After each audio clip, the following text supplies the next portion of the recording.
Good morning, everybody. We're back looking at the AFC North, which many believe to be the best division in football. Remains to be seen, but I can't argue with it. You got Baltimore, which we already talked about, Cincinnati, Cleveland, and Pittsburgh. These four teams can all play some football, and they're all capable of winning this division.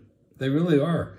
I know you're not going to look at Pittsburgh and say, well, with what they have at quarterback and Pickens and all that, but believe me, you put together the right defense, the right combination of being healthy, good running back, good coach, and it's proven that all these coaches are very capable.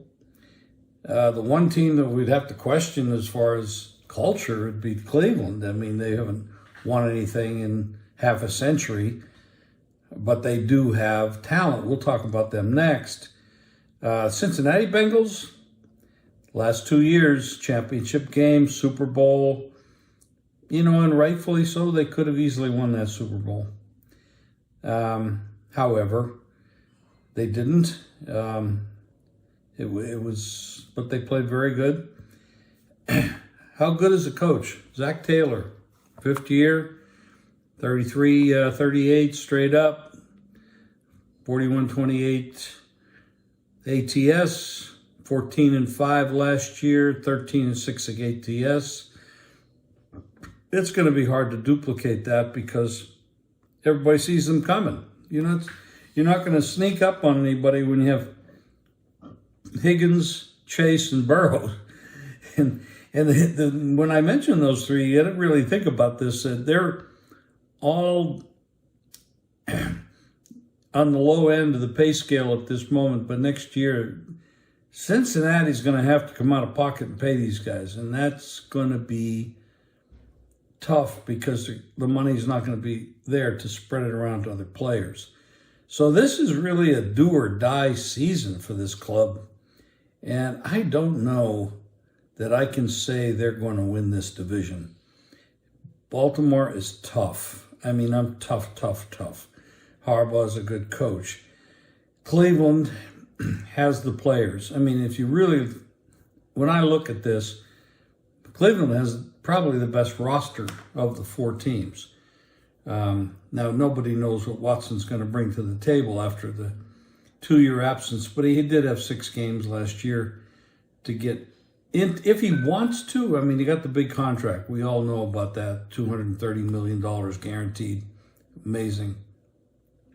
But if he comes to play and he's got some of that talent, he is only 28 years old. I mean, this is a young guy. So I can't really just turn this division over to Cincinnati and say, hey, it's theirs. The defensive coordinator's done a great job. Zach Taylor's done a good job. Burrow's amazing. But it's all about Burrow. Burrow has just been incredible, and it's turned this franchise around.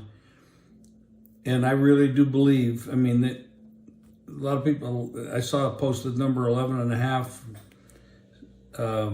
Win total for the year. See some 10.5s out there. But, they open at Cleveland, then they're home to Baltimore, they play the Rams, and they go to Tennessee and Arizona. Then at home again to Seattle, then an open date.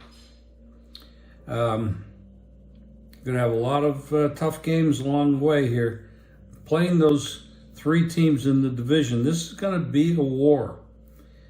Now, right now, as I record this, Burrow is nursing a ankle/calf injury.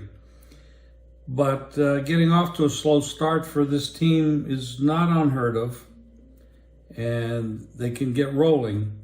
But like I said, when you're in a tough division like this, if everybody in the division can stay healthy and play to their potential, this is going to be a tough year for Cincinnati to repeat. But they could also come into it as a wild card into the playoffs. So I expect them to have a very, very good year. However, I'm not going to just turn over the division and say, hey, they're going to win it. Because when you look at Baltimore, when you look at the Browns, and the outside looking at the Steelers, any one of these four teams can win this division. So we've seen it the last couple of years. Joe Burrow is a great, great talent. And they got Chase and they got Higgins and the defense is playing well. But this isn't going to be easy. I look for a good year, but it's a battle. It's going to be great to watch it.